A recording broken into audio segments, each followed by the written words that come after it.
بسم اللہ والصلاۃ والسلام علی رسول اللہ اما بعد۔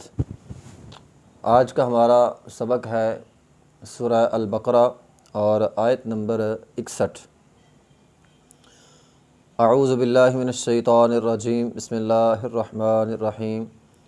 وَإِذْ قُلْتُمْ يَا مُوسَىٰ لَن نَّصْبِرَ عَلَىٰ طَعَامٍ وَاحِدٍ فَادْعُ لَنَا رَبَّكَ يُخْرِجْ لَنَا مما تنبت الارض من بقلها وقثائها وفومها وعدسها وبصلها قال اتستبدلون الذي هو ادنى بالذي هو خير اهبطوا مصرا فان لكم ما سعلتم وضربت عليهم الذلة والمسكنة وباءوا بغضب من الله ذلك بأنهم كانوا يكفرون بآيات الله وَيَقْتُلُونَ النَّبِيِّينَ بِغَيْرِ الْحَقِّ ذَلِكَ بِمَا عَصَوا وَكَانُوا يَعْتَدُونَ۔ وَإِذْ قُلْتُمْ، اور جب کہا تم نے، یا موسیٰ، اے موسیٰ، لن نصبر، کہ ہرگز نہیں ہم صبر کریں گے، علی طعام واحد، ایک کھانے پر، فادع لنا، سو تو دعا کر، اللہ ہمارے لیے، ربا کا، اپنے رب سے ہمارے لیے دعا کر، یخرج لنا، یہ کہ وہ نکال دے ہمارے لیے، پیدا کر دے ہمارے لیے، مما، وہ سب کچھ، تنبت الارض، جو زمین اگاتی ہے، من بقلها، ترکاریاں یعنی سبزی، وقثائها، ککڑی یعنی کھیرا سلاد، وفومها، گندم اور یا لہسن، وعدسها، اور دالیں، وبصلها، اور پیاز۔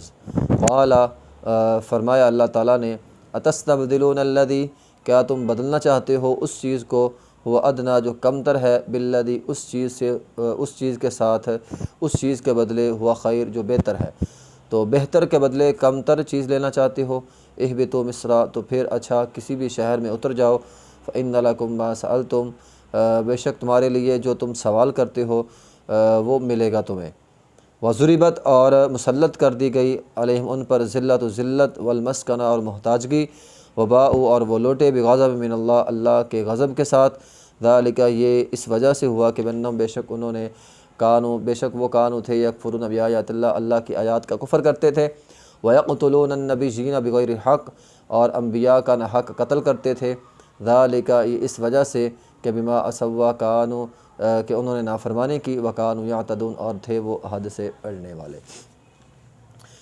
یہ آیت کریمہ ہے، آیت نمبر 61 ہے، اور وَإِذْ قُلْتُمْ يَا مُوسَىٰ لَن نَّصْبِرَ عَلَىٰ طَعَامٍ وَاحِدٍ، اللہ تعالیٰ نے انہیں من اور سلوہ دیا تھا۔ من اور سلوہ، من ایک میٹھی چیز تھی، سلوہ بٹیر نما ایک پرندہ تھا، گوشت، تو میٹھا اور گوشت انسان کی صحت کے لیے بہت ہی اچھی چیز ہے۔ اللہ تعالیٰ نے ان پر یہ انعام کیا تھا، انہیں میٹھا بھی دیا، انہیں گوشت بھی دیا، لیکن ان کو یہ نعمت ہضم نہیں ہوئی۔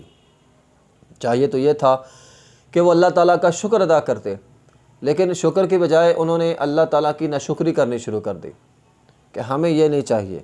اللہ نے تو یہ غذا انہیں اس لیے دی تھی تاکہ غلامی کی سوچ سے باہر نکلیں، جسم ان کے مضبوط ہوں، جہاد کی ٹریننگ کریں، موسیٰ علیہ السلام کے پاس بیٹھ کر دین حاصل کریں، تورات کا علم حاصل کریں، تاکہ ان کے اندر جذبہ جہاد پیدا ہو، غلامانہ سوچ جو ہے وہ ختم ہو۔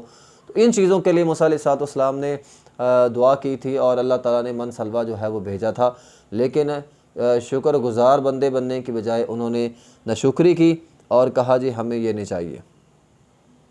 اچھا جی، تو اصل میں جس انسان کی جو عادت بن جائے نا، عادت انسان نہیں چھوڑتا۔ آپ دیکھ لیں، جو لوگ ہمارے معاشرے میں مانگتے ہیں، اگر وہ مانگ رہے ہیں تو ان کی عادت نہیں چھوٹے گی۔ اگر کوئی بندہ کہتا ہے نا میرے گھر میں شام کا کھانا نہیں ہے، مجھے پیسے دے دیں، آپ اسے سارا اناج لے کر بھی دے دیں گے نا، وہ دوسرے کے پاس جا کر پھر مانگے گا۔ وہ یہ نہیں کہے گا کہ مجھے آج کا مل گیا، چلو آج تو میں اپنے گھر میں جاؤں۔ جو مانگنے کی عادت ہے وہ انسان کی چھوٹتی نہیں ہے۔ تو یہ جو غلامانہ سوچ تھی نا ان کی، یہ اصل میں ختم نہیں ہو رہی تھی۔ فرعونیوں کے ہاں مسلسل غلامی کی وجہ سے، مسلسل رہنے کی وجہ سے ان کی یہ سوچ جو ہے وہ بن گئی تھی، جس کی وجہ سے انہوں نے جو ہے وہ کہا کہ ہم ایک کھانے پر صبر نہیں کر سکتے۔ اچھا بھی ایک کھانے پر صبر نہیں کر سکتے تو کیا ہے، کہنے لگے فادع لنا، تو دعا کر ہمارے لیے، یہ بھی ان کا ایک بے رخا سا انداز تھا، یہ اچھا انداز نہیں ہے، ٹھیک ہے۔ اپنے ربی کو کہنا بھائی تو دعا کرنا اپنے رب سے، یہ اچھی بات نہیں ہے۔ دعا انسان کو خود بھی کرنی چاہیے۔ عجیب معاملہ ہے کہ ہمارے معاشرے میں بھی ایسے ہی چلتا ہے، مولوی صاحب جی دعا کرو، ہر وقت مسئلہ آپ کو، بیمار آپ ہیں، پریشان آپ ہیں، ضرورت آپ کو، مولوی صاحب دعا کرو جی۔ اب مولوی صاحب کے سر پر ہوتا ہے اس نے دعا کرنی، اچھا مولوی صاحب نے ایک مخصوص انداز میں دعا کرنی ہوتی ہے، وہ دعا کر لیتے ہیں، لیکن جو ضرورت آپ کو تھی، جو پریشانی آپ کو تھی، وہ مولوی صاحب کو تو نہیں نہ ہے۔ تو جس درد دل کے ساتھ آپ خود اپنے لیے دعا مانگ سکتے تھے، شاید مولوی صاحب اس درد دل کے ساتھ دعا نہیں مانگ سکتے۔ میں یہ نہیں کہتا کہ علماء سے دعا نہ کروائیں، دعا کروانی چاہیے، لیکن ہر وقت مولویوں سے دعا کرواتے رہنا اور خود نہ کرنا، یہ اچھی بات نہیں ہے۔ اللہ تعالیٰ نے قرآن میں فرمایا ادعوا ربکم تضرعا وخفیا، اللہ کو عاجزی اور چپکے چپکے سے پکارا کرو۔ تو کبھی تنہائی میں بیٹھ کر بھی کوئی آنسو بہا لیا کرو کہ ہر وقت مولوی صاحب سے کہتے رہنا ہے کہ مولوی صاحب جو ہے وہ دعا کرو، ٹھیک ہے۔ پھر ایک اور حدیث میں آیا ادعوا اللہ وانتم موقنون بالاجابہ، اللہ تعالیٰ اس وقت دعا قبول نہیں کرتے جب انسان دل کے یقین کے ساتھ دعا نہیں مانگتا، ٹھیک ہے نا۔ وَاعْلَمُوا أَنَّ اللَّهَ لَا يَسْتَجِيبُ دُعَاءً مِنْ قَلْبٍ غَافِلٍ، نبی علیہ الصلوۃ والسلام نے فرمایا اللہ غافل دل کی دعا قبول نہیں کرتا۔ اب مجھے یہ ذرا بتلائیں، مولوی صاحب جی دعا کرو، مولوی صاحب نے ہاتھ اٹھائے ہوتے ہیں، مولوی صاحب دعا مانگ رہے ہیں، پیچھے سارے بیٹھ کے آمین آمین کہہ رہے ہیں۔ اگر 50 بندے بھی پیچھے بیٹھ کر آمین کہہ رہے ہیں، آپ ذرا بتلائیں ان 50 میں سے کتنے ہوں گے جو دل سے دعا مانگ رہے ہوں گے؟ تو نبی علیہ الصلوۃ والسلام نے فرمایا جس کا دل حاضر نہیں ہے اس کی دعا قبول نہیں ہوتی۔ تو دل تو حاضر کسی کا نہیں ہے، سارے آمین آمین کہہ رہے ہیں، تو یہ کچھ طریقہ اچھا نہیں ہے، ٹھیک ہے نا۔ آپ کبھی تنہائی میں بیٹھ کر تہجد کی نماز پڑھیں، تنہائی میں بیٹھ کر اپنے رب کو پکاریں تاکہ ہماری دعائیں جو ہیں وہ قبول ہوں۔ اصل میں ہماری دعائیں بھی نمائشی ہوگی، جس طرح ہم نے بہت سارے دین کے کام نمائشی بنا دیے نا تاکہ پتہ لگے میں نے یہ کام کیا ہے۔ اب دعا بھی ایک نمائشی بنا دی ہے، پتہ ہونا چاہیے آخر میں دعا ہوئی ہے، فلاں سے ہم نے دعا کروائی ہے، بس یہ پتہ لگانے کے چکر میں ہم نے دعا کو نمائشی بنا دیا۔ ایک عبادت تھی، الدعاء مخ العبادہ، بڑی اہم عبادت تھی، اس کو پکڑ کر بھی ہم نے نمائش کے لیے رکھ دیا۔ اب ہمارے معاشرے میں نمائشی دعائیں جو ہے وہ ہوتی ہیں، بہرحال یہ ایک اچھا انداز نہیں ہے، آدمی خود بھی دعا کیا کرے۔ یخرج لنا مما تنبت الارض، جو زمین نکالتی ہے، من بقلھا، بقل ترکاریاں یعنی سبزیوں کو کہتے ہیں، وقثائھا، ککڑی یعنی کھیرا یعنی سلاد کا سامان، وفومھا، فوم لہسن کو بھی کہتے ہیں، فوم گندم کو بھی کہتے ہیں، وعدسھا، دالیں وغیرہ، اور وبصلھا، اور پیاز۔ ہمیں یہ ساری چیزیں چاہیے۔ اصل میں جو قوم اللہ تعالیٰ نے جس کو آسانی دی ہو، آسانی چھوڑ کر مشقت کی طرف چلے جائیں، اللہ اس قوم پہ ذلت اور رسوائی مسلط کر دیتا ہے۔ اب دیکھیں ان کے لیے آسانی تھی، کھانا پینا انہیں مل جاتا تھا، آسانی چھوڑ کر انہوں نے مشقت مانگی اور اسی وجہ سے ان پر ذلت اور رسوائی مسلط ہو گئی۔ دیکھیے اللہ سے کبھی بھی انسان مشقت نہ مانگے، اگر اللہ تعالیٰ نے کسی کو آسانی دی ہے تو آسانی رہنے دے، مشقت نہ مانگے۔ نبی علیہ الصلوۃ والسلام نے ایک دفعہ بخاری کی حدیث سناتا ہوں، بڑی اہم حدیث ہے، میں خود بڑا حیران ہوا یہ حدیث پڑھ کے۔ رسول اللہ صلی اللہ علیہ وسلم نے ایک دفعہ کھیتی باڑی کے اوزار دیکھے اور فرمایا لا يدخل هذا بیت قوم الا ادخلہ اللہ الذل، کہ یہ اوزار جس گھر میں ہوں گے اس گھر میں جو ہے وہ رسوائی ہوگی، ذلت اور رسوائی آ جائے گی۔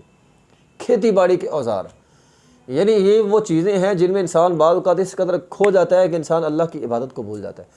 ہمارے معاشرے میں بہت سارے لوگ ہیں اس محنت مزدوری میں اتنا کھو چکے کہ عبادت کرنے کو ٹائم نہیں ملتا۔ ایسی نوکریاں مل گئیں بعض لوگوں کو کہ نماز پڑھنے کا موقع نہیں ملتا ان کو۔ تو ایسی نوکری سے پناہ مانگا کریں، ایسے کاروبار سے پناہ مانگا کرے جو کاروبار انسان کو نماز سے دور کرتا ہے، اللہ کی عبادت سے جو ہے وہ دور کرتا ہے۔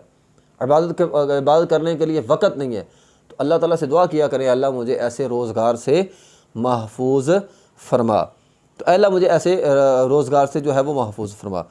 تو انہوں نے یہ دعا کی تو فرمایا قال اتستبدلون الذی هو ادنی بالذی هو خیر، بھئی تمہیں اچھا بھلا مل رہا ہے، اچھے کو چھوڑ کر تم جو ہے وہ برے میں لگ گئے ہو۔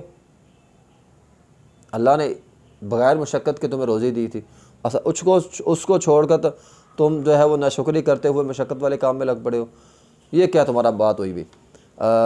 تو فرمایا اچھا اگر تمہاری یہی خواہش ہے تو اہبطوا مصر، مصر سے مراد یہ نہیں ہے کہ ملک مصر، ہر شہر کو مصر کہہ سکتے ہیں، فَإِنَّ لَكُمْ مَا سَأَلْتُمْ، وہاں جب تم جاؤ گے جو تم مانگ رہے ہو وہاں پہ تمہیں جو ہے وہ مل جائے گا۔ وَضُرِبَتْ عَلَيْهِمُ الذِّلَّةُ وَالْمَسْكَنَةُ، ان پر ہم نے ذلت اور رسوائی مسلط کر دی۔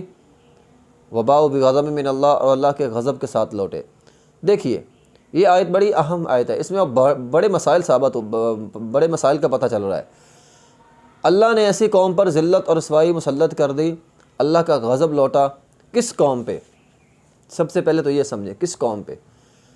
جو قوم کھانے کے لذتوں میں لگ جاتی ہے، ٹھیک ہے، یہ کھانے کے لذتوں میں لگ گئی، فرمایا تم پر ذلت اور رسوائی آ رہی ہے۔ آج بھی جو لوگ ہمیں سارا دن کھانا ہی کھانا، اور کوئی کام ہی نہیں ہے ان کو، بس کھانا کھانا، کیا کھانا بھی ہے؟ کھانا تو ہے زندگی گزارنے کے لیے، زندہ رہنے کے لیے۔ زندگی کا مقصد کھانا نہیں ہے، زندگی کا مقصد عبادت ہے، اور زندہ رہنے کے لیے کھانا ہوتا ہے۔ لیکن جنہوں نے زندگی کا مقصد کھانا بنا لیا، فرمایا ہم ذلت اور رسوائی ان پر مسلط کر دیتے ہیں۔ اس لیے انسان جو ہے وہ ہر وقت کھانا کھانا، یہ کوئی اچھی بات نہیں ہے، ٹھیک ہے۔ انسان کھائے ضرور، اللہ نے نعمتیں دی ہیں کھائے، لیکن کھانے میں عبادت جو ہے اس کو بھی رکھے۔ ہم اللہ کے بندے، ہم نے اللہ کی جو ہے وہ عبادت بھی کر رہی ہے۔ تو فرمایا ہم نے ان پر ذلت اور مسکنت، محتاجگی اور وباء بغضب من اللہ، اور اللہ کا غضب نازل کیا۔ اس کی وجہ کیا ہے؟ ایک تو پیچھے انہوں نے کھانا مانگا بہت زیادہ، ہر وقت کھانے کی سوچ رکھی، اور نمبر 2 ذالک بانہم کانوا یکفرون بآیات اللہ، اللہ کی آیات کا کفر کرتے تھے، اور نمبر 3 ویقتلون النبیین، انبیاء کا قاتل، یہود و نصارہ انبیاء کے قاتل ہیں، عیسائیوں تو نہیں، یہودی انبیاء کے قاتل ہیں۔ بہت سارے نبیوں کو انہوں نے قتل کیا، ہمارے نبی علیہ السلام کو قتل کرنے کی سازش کی، اور خیبر کے موقع پہ یہودی عورت نے آپ کو کھانے میں زہر ملا کے دیا تھا۔ حضرت عائشہ رضی اللہ تعالیٰ فرماتی ہے نبی علیہ السلام جب آخری لمحات میں تھے تو آپ نے فرمایا تھا عائشہ مجھے اس زہر کا اثر ہو رہا ہے، تو یہ گویا ہمارے نبی کے بھی یہ قاتل ہیں۔ نبی علیہ السلام نے فرمایا کائنات میں بدترین آدمی وہ ہے جس کو نبی قتل کرے یا جس نے نبی کو قتل کیا ہو۔ کل قیامت کے دن اللہ تعالیٰ اشد الناس، بہت سخت عذاب دیں گے، عذاب یوم القیامہ، اس بندے کو جس نے کسی نبی کو قتل کیا یا جس کو نبی نے قتل کیا، تو ایسے بندے کو بڑی سخت سزا ملتی ہے اور ملے گی، بدترین سزا ملے گی۔ تو وَيَقْتُلُ النَّبِيِّينَ، انہوں نے انبیاء کا قتل کیا بغیر حق، نہ حق، ذَلِكَ بِمَا عَصَوْا، اسی وجہ سے کہ یہ انہوں نے نافرمانی کی، وَكَانُوا يَعْتَدُونَ، اور یہ لوگ حد سے بڑھنے والے تھے۔ یعتدون، حد سے بڑھنے والے سے مراد حد سے بڑھنا یعنی غلو کرنا۔ دین میں غلو بہت بری چیز ہے، اور سب سے بڑا ان کا غلو یہ تھا کہ وقالت الیہود عزیر ابن اللہ، کہ انہوں نے عقائد کے اندر غلو کیا۔ عزیر علیہ السلام کو اللہ کا بیٹا بنایا، مخلوق تھے لیکن اللہ کا بیٹا بنا دیا۔ آج مسلمان بھی کرتے ہیں نور من نور اللہ کہہ کے، نبی علیہ السلام اللہ کے بندے ہیں، مخلوق ہیں، لیکن خالق کے ساتھ جو ہے وہ ملا دیتے ہیں۔ نمبر 2 قرآن میں، یعنی انہوں نے اپنی کتاب میں تورات میں غلو کیا، جو احکام جس طرح تھے اس طرح بیان نہیں کیا، اور ان کی تفسیر کو بدلا، ان کے مفہوم کو بدلا، جس طرح آج مسلمان کرتے ہیں، قرآن کی تفسیر کو، قرآن کے مفہوم کو بدل دیتے ہیں۔ میں گزشتہ رات ہی ایک مولوی کی بات سن رہا تھا، وہ میلاد کو ثابت کر رہا تھا قرآن سے، ٹھیک ہے نا، کہ تیسرے پارے میں آیت ہے کہ اللہ تعالیٰ نے انبیاء کی روحوں سے وعدہ لیا تھا کہ اگر میرا نبی تمہارے درمیان آ جائے تو تم نے، جب یہ آئے گا تو تم نے اس کی بات ماننی ہے اور اس کی مدد کرنی ہے۔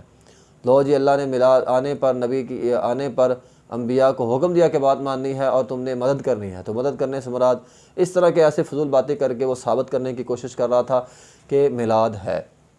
دیکھیے بھائیو، حیران ہوتا ہوں ایسے لوگوں پہ کہ پتہ نہیں یہ لوگ کہاں سے اٹھ کے آ جاتے ہیں اور اس طرح قرآن کے آیات کا غلط مفہوم بیان کر دیتے ہیں۔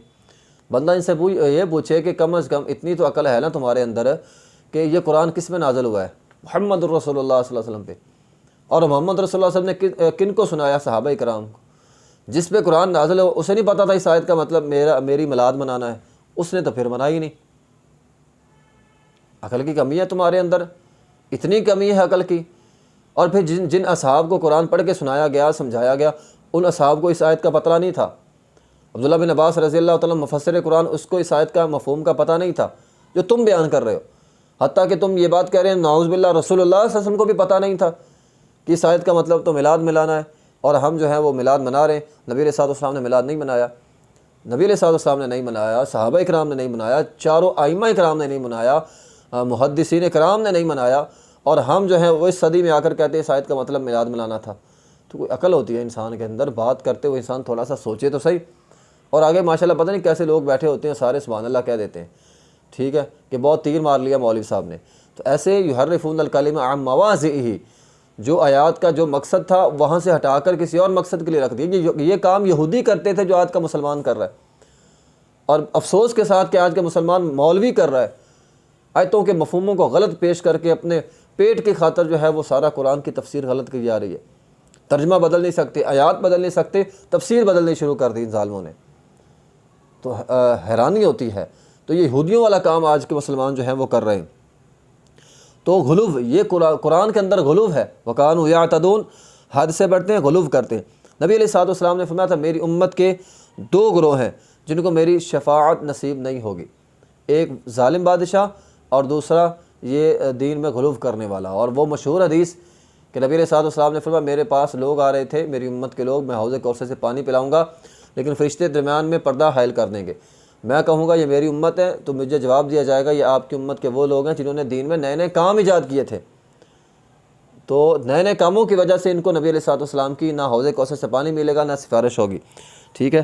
تو دین کے اندر انسان کو غلو نہیں کرنا چاہیے۔ ایسے بہت سا، میں حیران ہوتا ہوں، ایسے لوگوں نے اتنے مسائل بنائے ہوئے ہیں اپنی طرف سے، سختیاں، پتہ نہیں کیا کیا۔ نبی علیہ الصلوۃ والسلام کے زمانے میں آپ نے دیکھا ایک آدمی تھا، بوڑھا تھا، اس کو دو اس کے بیٹے کندھے کا سہارا دے کر نہ لا رہے تھے، بیت اللہ کی طرف لے جا رہے تھے۔ تو نبی علیہ الصلوۃ والسلام نے فرمایا یہ کیا، بھی یہ بیمار ہے، تم نے اس کو اس طرح کیسے اٹھایا ہوا ہے اور یہ گھسٹ کے جا رہا ہے؟ کہا جی اللہ کے رسول اس نے نظر مانی ہے کہ یہ پیدل چل کے جائے گا۔ وہ فرمایا اس سے پیدل چلا نہیں جاتا، تو یہ کیا بات ہوئی بھی؟ فرمایا اللہ کو تیری اس مشقت کی ذرہ برابر ضرورت نہیں ہے، چلو اس کو سوار کرو۔ ایک آدمی کھڑا تھا جی، فرمایا تجھے کیا ہوا بھی؟ وہ جی دھوپ میں کھڑا ہے، اس نے نظر مانی ہے، دھوپ میں کھڑا رہے گا، چھاں نہیں لے گا، بیٹھے گا نہیں، روزہ بھی رکھا ہو، اور فرمایا اللہ کو تیری مشقت کی ضرورت نہیں ہے۔ اس کو چھاں بھی دی، اس کو بٹھایا بھی، اور نفلی روزہ اس کا افطار بھی کروایا۔ تو اللہ کو ایسی مشقت کی ضرورت نہیں ہے۔ ہمارے معاشرے میں بھی ہے، سوشل میڈیا پہ چلنے کے لیے لوگ کہتے ہیں جناب وہ جو موٹر سائیکل پر اس نے عمرے کی سعادت حاصل کر لی۔ اللہ کو ایسی مشقت کی ضرورت نہیں ہے۔ وہ جو پیدل چل کے جا رہا ہے، اللہ کو ایسی مشقت کی ضرورت نہیں ہے۔ یہ سارا کا سارا دین میں غلو ہے، وَكَانُوا يَعْتَدُونَ ہے، حد سے بڑھنا ہے۔ خدا را دین، یہ شیطان جو ہے انسان کو گمراہ کر دیتا ہے، تو اس طرح کا غلو دین میں نہیں کرنا چاہیے۔ اللہ کو یہ پسند نہیں ہے۔ اللہ کو وہ عبادت پسند ہے جو اللہ نے حکم دیا ہے، یا رسول اللہ صلی اللہ علیہ وسلم کے طریقے کے مطابق جو عبادت ہے وہ قبول ہے۔ آپ کے طریقے کے علاوہ جو بھی عبادت ہے وہ اللہ تعالیٰ اس کو قبول نہیں کرتے۔ وآخر دعوانا الحمدللہ۔